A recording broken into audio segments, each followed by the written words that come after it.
Now, straight lines are one of the key things that you need to learn in order to have a very successful run. Having straight lines will mean the difference between you falling at a curve or a jump, where you need to abandon your straight line, or going on slabs, as will be shown later on in the video, where you will need to go from one block to another without having to have a momentum stop. Straight lines are one of the most important things that you will have to learn in order to get a faster time. Running is the most important step in this entire process. Everything is lost unless you can run the entire course. The other steps aren't as important as this step. This is one of the most crucial parts of the entire thing. When you stop to make a jump, you are losing momentum, speed, and your sense of balance on your character. Now, that doesn't make sense to most average players, but for the pros who are maybe watching this, know what I'm talking about.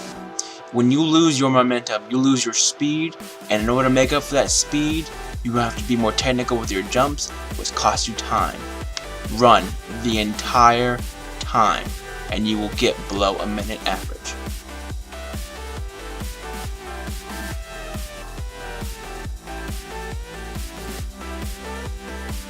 Now, this next step is called the slab theory. Now, the slab theory is whenever you are going from slab to a regular block. What you don't see is that your character is actually running up the blocks and stopping on the corner's edge. So you are actually losing momentum as you're going up. And in the second clip, where I'm trying to demonstrate how and why you should not use these slabs, I actually lose so much momentum on the jump towards the second jump that I fall because I don't have enough momentum from that block to the next one to get to the third part. Fluid motion is like a water droplet falling from a stream into a bigger river. Now, it may not seem like that water droplet had a big impact, but by adding its weight and its mass and its volume, it has exponentially increased the size and the magnitude of the water around it. That is the idea that I put behind in fluid motion.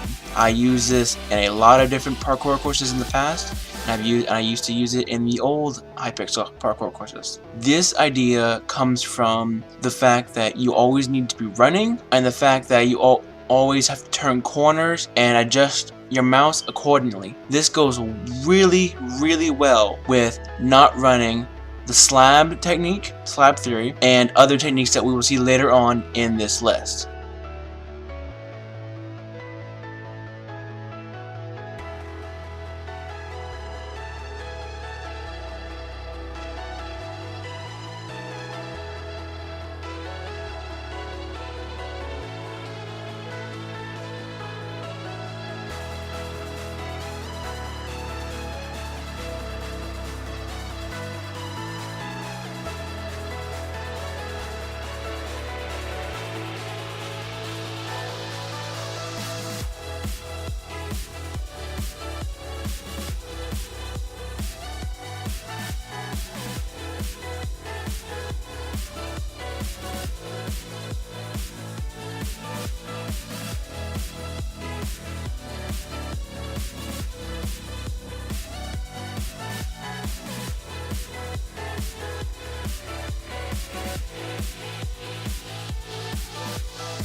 There really isn't a big idea behind Cliff Jumper. The only idea that really goes into Cliff Jumper is that to shave off a half a second to a whole second, you basically jump a block or two before the actual cutoff to the cliff. As you can see in example 1, I jumped about a block or two from the corner and then landed on that little island.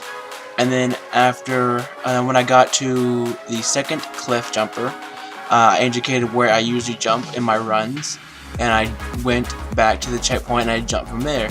And it saved about half a second to a second, and it doesn't save very much time, but when you're really going and you're really pushing to try to get that best time, it really does help. 3-block gap with a block in before it is a very simple and very easy thing to come over.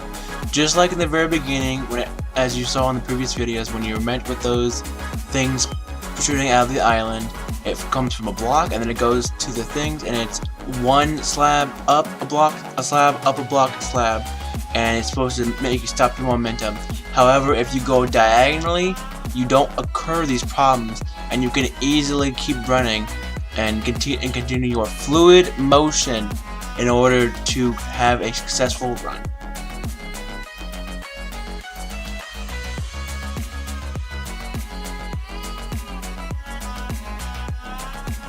Much like the block to 3-stop gap, these require you to jump diagonally at an angle. From the first two, you need to go from the block to the right as far as possible, turn, and then hit down the left side, and when you get to the very last one, you can make the curve up to the top and get checkpoint 1 as fast as you can.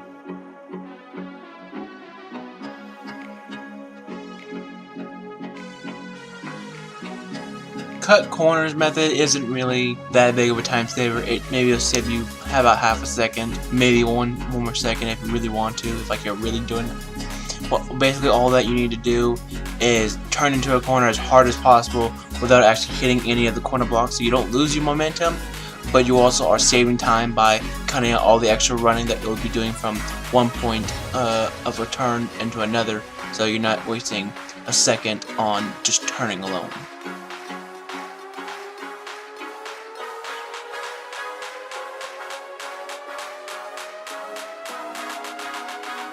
Well guys, it's that time of the video. Time for me to show you all the things collected into one little race. Now obviously I did not use every single little piece of it. I did mess up here and there, but that's not the point. The point is, with this you can easily get under a minute, even 55 seconds.